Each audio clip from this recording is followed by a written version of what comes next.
Today's video, how to add movement to your shots to make them more dynamic. Yeah, you can kind of do a handheld like I'm doing here, but it's really bad, especially if the stabilization on the camera that you're using at the time sucks, especially compared to what you see here. This is the Zeapon Micro 2 Plus slider. It is easy to use and yeah, it is tiny. It even fits in your bag.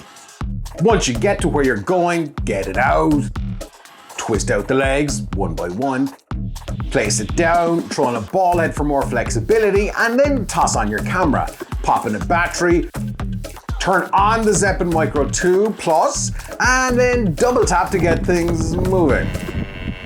Just before we continue, right, there is one thing that I noticed here, and I spent a good 20 minutes trying to figure out why this had just like ground to a complete halt. I was like, didn't film it because I was like, oh. There is one button that I must have hit when I was putting it into the bag, and that caused all the problems. This button. That's a brake, it's a lock, it stopped it from moving, so every time I was pressing a button, yeah, so...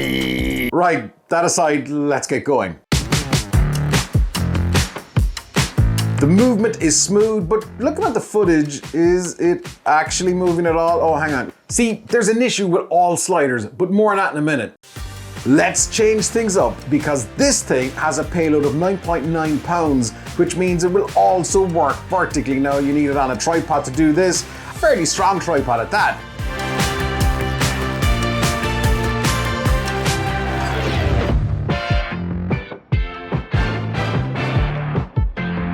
Now, back to the issue with all sliders, and actually it's not a slider problem, it's a camera problem. Actually no, it is a lens problem.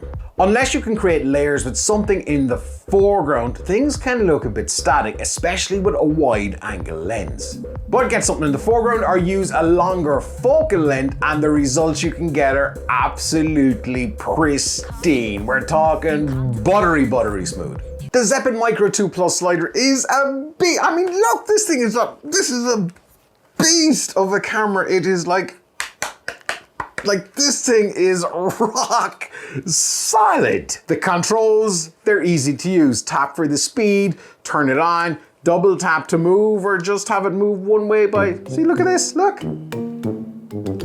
That's simple to use, right? If I can use this, anybody can use it. And all of that is before you actually get to connect your phone to it with the Zeapon app, which, well, look, let's be honest, it's not the best design app in the world, but using Bluetooth, you can set waypoints, which is a really cool feature. You can set the speed, and the thing that I really love is you can actually set a loop playback, which means it'll go back and forth until the battery dies. When you're using the app, you'll see there's other Zeapon products like a motorized head, which could give you insaner shots. I'd love to see that in action, Zeapon. Not dropping any hints, right? It's not all good though, or well, maybe it is for the best part, but look, right out of the box, if you buy this, you are going to need, for complete portability, you're going to need one of these NPF batteries. These are not necessarily cheap, they're not going to break the bank, but you know, they're not 20 bucks either. You're also going to need a little kind of a ball head or some mount to put onto the actual Zeapon unit itself, because you don't want to be screwing the camera on here every time you want to use it. And if you have a ball head, then you can get whatever angle you want. Now, the good thing is ball heads are relatively cheap. Link in the description if you want to see the ones that I use. It would have been nice if these were included, but obviously it keeps the cost down. One other kind of thing here, and I guess this isn't really a Zeapon problem, this is a physics problem, and that's the weight. So if you've got a camera here, this part is heavier than that part, and the camera goes over there, it can fall over. So maybe you should be counterweighting things just a little bit, just to be on the safe side. But again, all that depends on the camera that you're actually using, how far you're extending this out, and just kind of keep that in mind. Should all that stuff be included? Probably not, because hey, physics, not Zeapon issue, physics problem, right, MacGyver.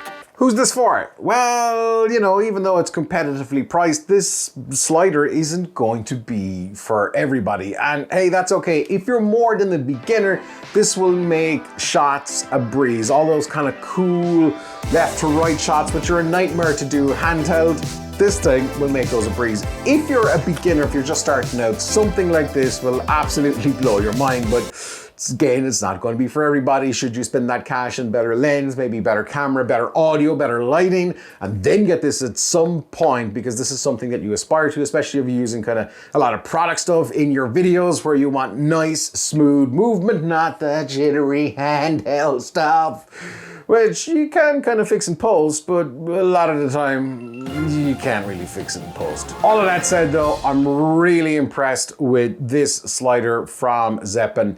Thanks to Zeapon for sending it out, and thank you for watching, and watch this one next.